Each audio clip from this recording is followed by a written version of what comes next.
নিশা ঘৰৰ বাৰান্দাৰ পৰা চুৰে লৈ গৈছিল এখন R15 বাইক। চুৰে নিছিল এখন পালচাৰ 220 বাইক।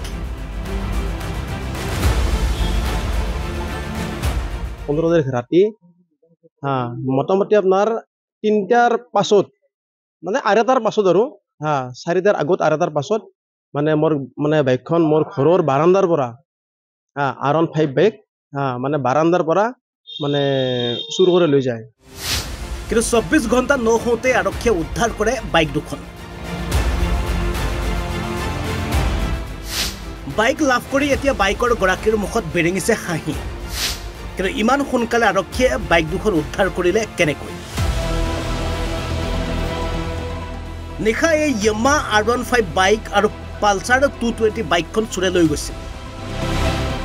পালচাৰ 220 বাইকখন আছিল বৰহীৰ ৰাজেশ কুমাৰ আৰু R15 বাইকখন আছিল চেঙাৰ মুছলমান গাঁৱৰ ৰফিকুল ইছলামৰ। লগে লগে বাইকৰ গৰাকীয়ে তাৰাবাৰী আৰক্ষীৰ কাষ চাপিছিল আৰু তাৰাবাৰী আৰক্ষী থানাৰ ভাৰপ্ৰাপ্ত আৰক্ষী বিষয়া সঞ্জয় কুমাৰ ৰায়ৰ নেতৃত্বত অভিযান চলাই 24 ঘণ্টা নহওঁতে উদ্ধাৰ কৰে দুখন বাইক। মোৰ গাড়ীখন যোৱাকালি আপোনাৰ মানে 15 তাৰিখ গৈছে না। 15 তাৰিখ ৰাতি মোটামুটি আপোনাৰ 3টাৰ পাছত মানে আঢ়ৈটাৰ পাছত আৰু 4টাৰ আগত আঢ়ৈটাৰ পাছত মানে মোৰ মানে বাইকখন মোৰ ঘৰৰ বাৰান্দাৰ পৰা R15 বাইক মানে বাৰান্দাৰ পৰা মানে চুৰ কৰি লৈ যায়।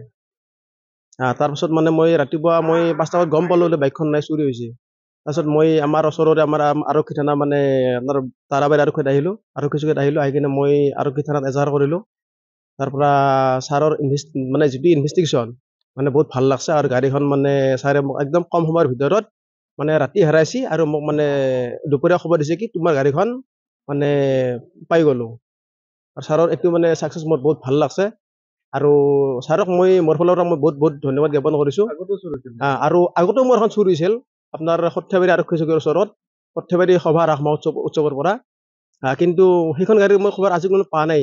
কিন্তু আজি ৰাতি চুৰি হোৱাৰ লগে লগে ছাৰে মোক গাড়ীখন ধৰ পিছবেলা 4টাৰ ভিতৰত গাড়ীখন মানে ছাৰে উদ্ধাৰ কৰি মোক দিছে।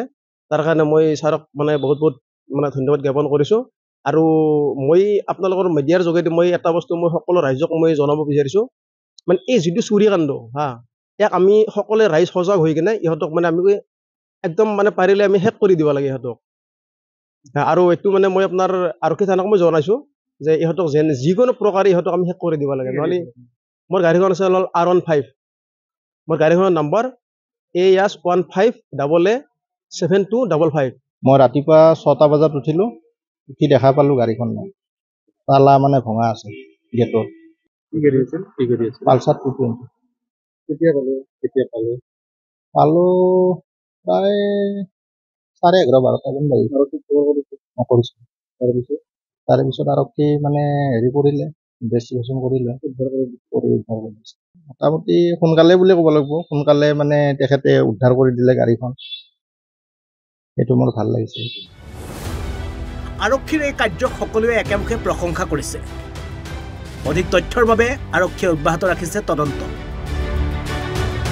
চেঙাৰ পৰা আছিক আহমেদ, অসম লাইভ 24।